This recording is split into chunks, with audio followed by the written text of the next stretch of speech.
Good morning, students. This is Economics, Class 9th, Chapter 2, People as a Resource. This is our first class on the explanation of notes. Let us start. Liability, दायित्व. जो जनसंख्या है, अगर उसको शिक्षित नहीं किया जाए, उसके स्वास्थ्य का ध्यान नहीं रखा जाए, उसको प्रशिक्षण न दिया जाए, तो एक दायित्व बन जाता है, एक बोझ बन जाता है. एम्बोडीड, निहित. आस्पेक्ट, पहलू. क्रिएशन, सृजन. एसेट, परिसंपत्ति. जैसे जो ह्यूमन कैपिटल है वो एक एसेट है. वोकेशनल कोर्स, व्यावसायिक कोर्स. मेरिटोरियस, प्रतिभाशाली. फॉर एग्जाम्पल, सकल was a meritorious boy. Promotion, पदोन्नति. आर्थराइटिस, गठिया. For example, Vilas was suffering from arthritis. Greater contribution, बृहद योगदान. जो व्यक्ति शिक्षित होता है, प्रशिक्षित होता है, स्वस्थ होता है, वो परिवार, समाज, देश के विकास में ज़्यादा योगदान दे पाता है. कॉन्शियस, सचेत. न्यूट्रिशन, पोषण. डिसएडवांटेजेस, सुविधा वंचित. विशियस साइकिल, दुष्चक्र. एंगेज्ड, संलग्न. रिम्यूनरेशन, परिश्रमिक का भुगतान.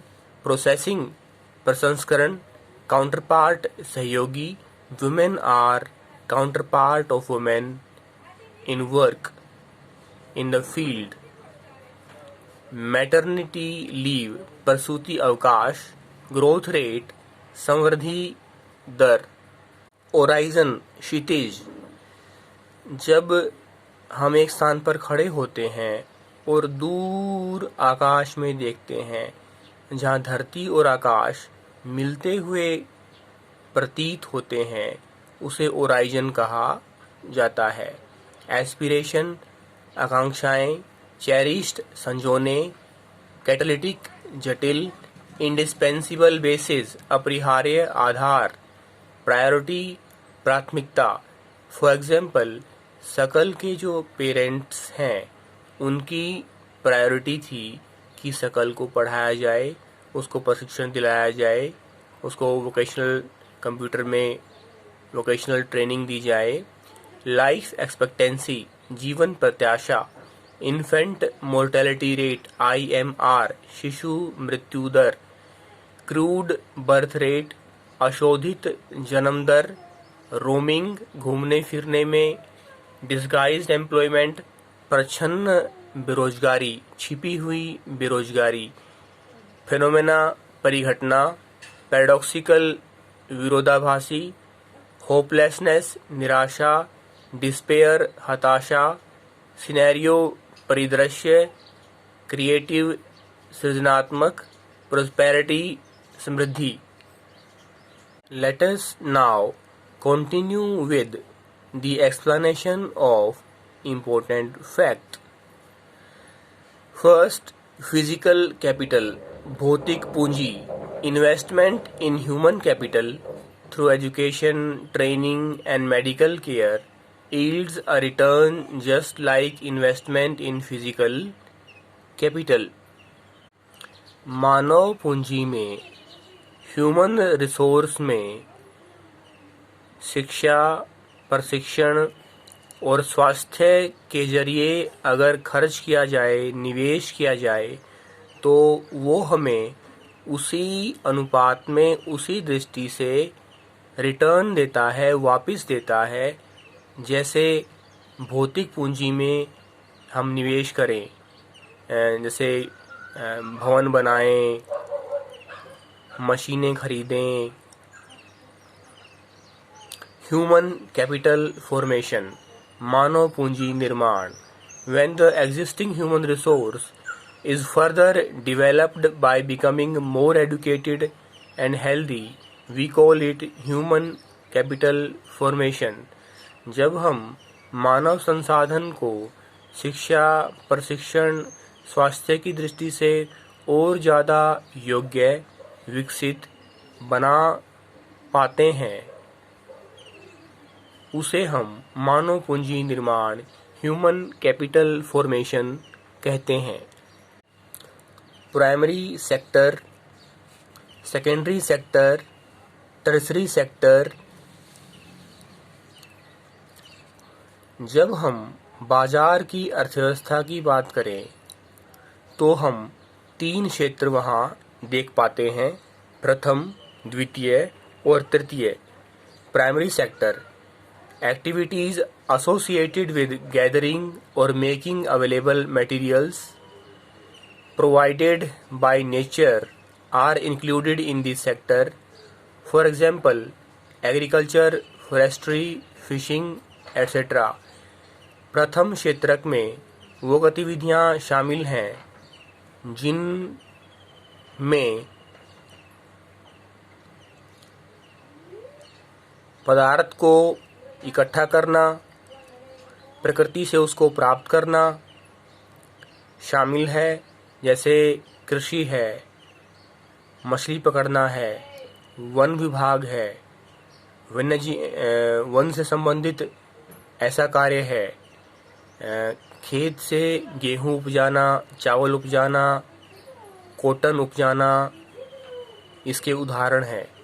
Secondary sector, activities which transform raw materials or primary products into commodities more valuable to man are kept under this sector.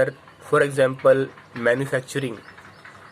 द्वितीय क्षेत्र में वो गतिविधि आती है जिसमें आप पदार्थ को और ज़्यादा मूल्यवान अपने प्रयास से बनाते हैं। उदाहरण के लिए विनिर्माण जो है वो सेकेंडरी सेक्टर का उदाहरण है। गेहूं से आप बिस्किट बनाते हैं तो वो सेकेंडरी सेक्टर की गतिविधि है। Tertiary sector, this sector includes those activities which are very essential for running modern industries or supporting the activities of the primary and secondary sectors. Example, trade, communication, banking. तृतीय क्षेत्र में वो गतिविधियां आती हैं जो पहले और दूसरे क्षेत्र को सपोर्ट करती हैं, सहयोग करती हैं और जो आधुनिक उद्योगों को चलाने के लिए आवश्यक हैं। उदाहरण के लिए व्यापार, संचार, बैंकिंग, इंश्योरेंस, जो सर्विस सेक्टर है वो आपका तृतीय सेक्टर, टर्सरी सेक्टर में आता है। Economic activities, activities which are done for money. Non economic activities, activities which are not done for money. तीनों सेक्टर्स की गतिविधियां इकोनॉमिक और नॉन इकोनॉमिक, आर्थिक और गैर आर्थिक गतिविधियों में बांटी गई है। शकल की माँ घरेलू काम करती है, उसके बदले उसको मेहनताना या पेमेंट नहीं मिलती है, वो नॉन इकोनॉमिक एक्टिविटी है। जबकि शकल पढ़ लिख कर, प्रशिक्षण प्राप्त कर एक फर्म में काम करता है, उसको उसके बदले सैलरी मिलती है, प्रमोशन मिलती है, वो आर्थिक गतिविधि के अंतर्गत आती है। Employment, it is to exist when people who are willing to work at the going wages can not find jobs. बेरोजगारी, ये वो स्थिति है जब लोग वर्तमान में, प्रेजेंट में निर्धारित दैनिक भत्तों पर काम करने के लिए तैयार हैं, फिर भी उनको काम नहीं मिलता। ऐसी स्थिति को अनएम्प्लॉयमेंट कहा जाता है। अनएम्प्लॉयमेंट कई तरह की होती है। Seasonal employment unemployment, disguised unemployment, educated unemployment. This happens, seasonal employment happens when people are not able to find jobs during some months of the year. जब साल के दौरान कुछ महीने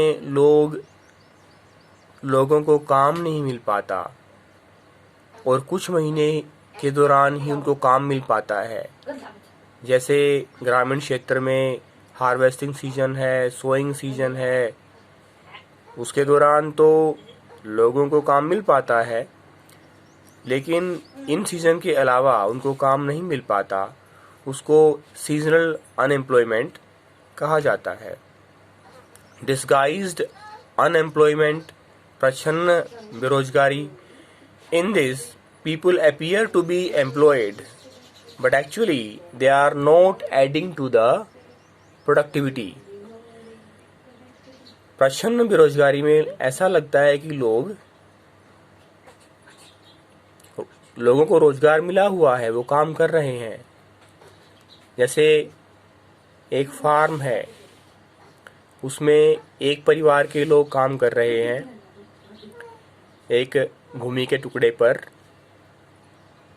8 लोग काम कर रहे हैं, जबकि उसका उत्पादन उतना ही हो पाता है जितना कि उसके 8 के स्थान पर अगर 5 लोग काम करें। तो जो 3 लोग हैं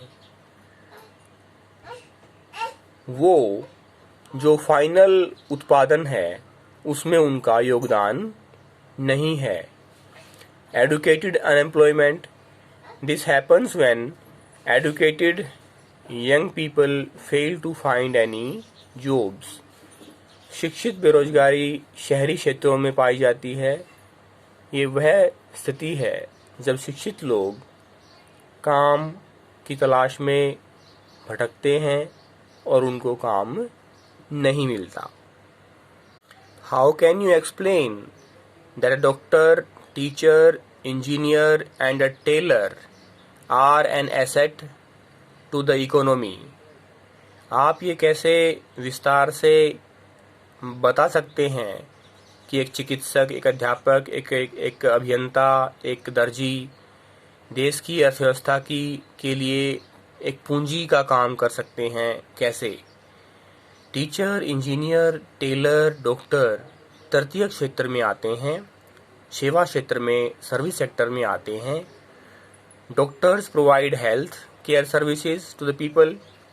They play an important role in making the population healthier. Teachers provide education. They help in making people educated. Engineers provide essential services in the field of infrastructural development. Tailors provide services related to stitching of clothes for the population. Thus all the above are an asset in the economy in their own way. मानव संसाधन को बेहतर मानव पूंजी निर्माण में चिकित्सकों का योगदान है। वो चिकित्सकों को चिकित्सा संबंधी ज़रूरतों के प्रति जागरूक करते हैं और लोग स्वस्थ रहते हैं। अध्यापक लोगों को शिक्षित करते हैं। इंजीनियर समाज में जो इंफ्रास्ट्रक्चरल डेवलपमेंट है, पुल बनाना है, स्कूल बनाना है, अस्पताल बनाना है, उसमें सहयोग देते हैं। और दर्जी कपड़ा तैयार करते हैं। हमें वो उदाहरण ध्यान है कि किस तरह से एक गांव में जहां इस तरह के रोजगार नहीं थे, टीचर, टेलर नहीं थे, फिर वहाँ गवर्नमेंट स्कूल खुलता है और लोग शिक्षित होते हैं।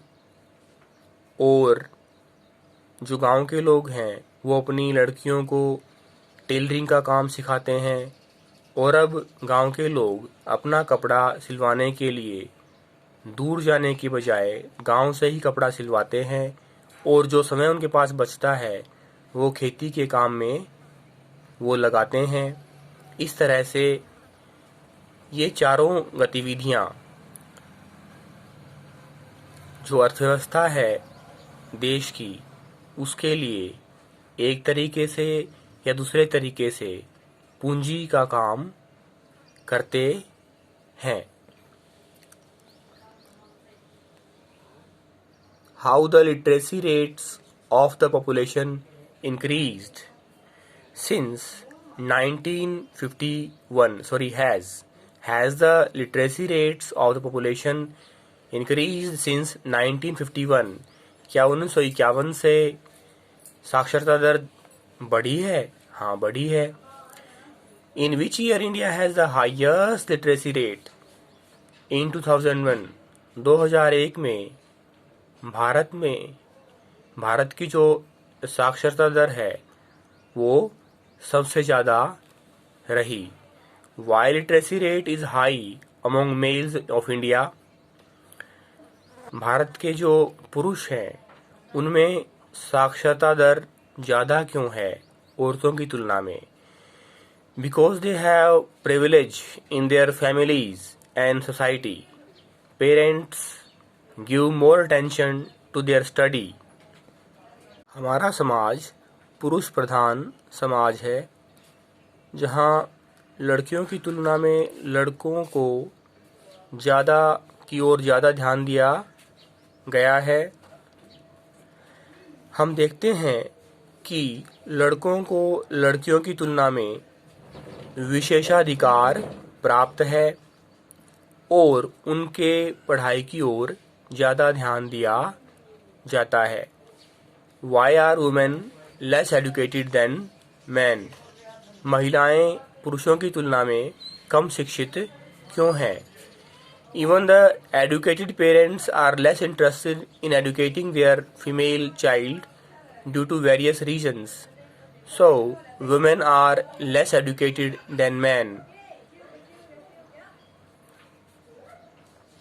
यहाँ तक कि शिक्षित माता पिता भी अपने लड़कों की तुलना में लड़कियों पर शिक्षा के दृष्टि से कम ध्यान दे पाते हैं। हालांकि अब स्थिति बदल रही है। How can you calculate literacy rate in India? Bharat की साक्षरता दर को आप कैसे उसकी गणना कैसे कर सकते हैं?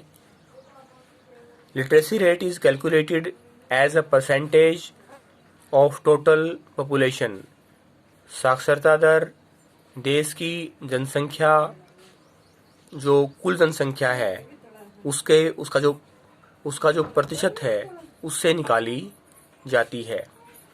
What is your projection about India's literacy rate in 2010? 2010 में भारत की जो साक्षरता दर है उसके प्रति आपका क्या अनुमान है, क्या टारगेट है?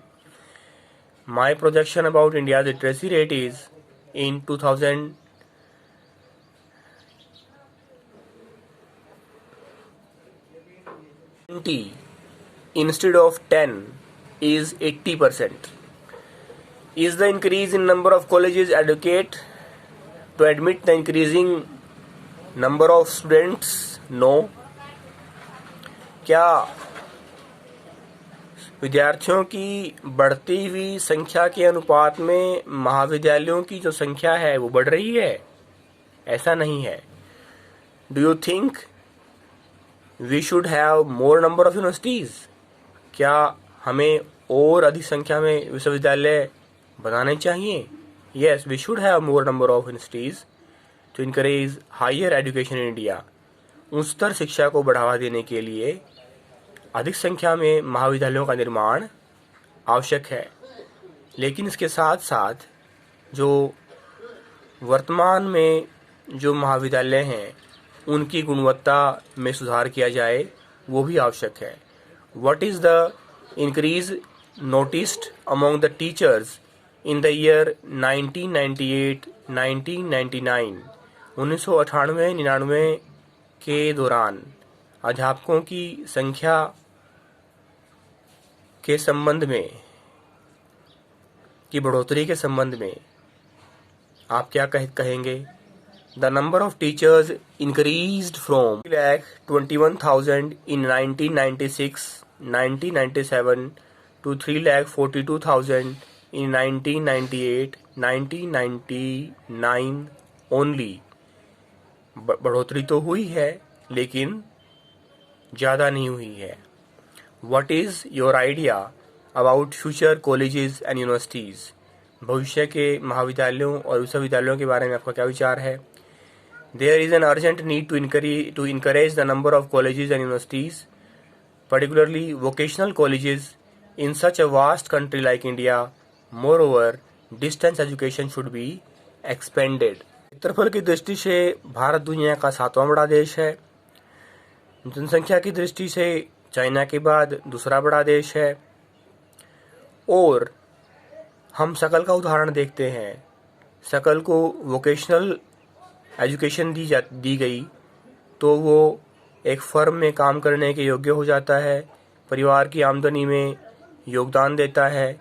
इस तरह से हम देखते हैं कि व्यावसायिक महाविद्यालयों की स्थापना से रोजगार बढ़ेगा और दूरस्थ शिक्षा डिस्टेंस एजुकेशन को भी इसके लिए बढ़ावा देना आवश्यक है ताकि लोग विद्यार्थी काम के साथ साथ भी अपने पढ़ाई को जारी रख सकें।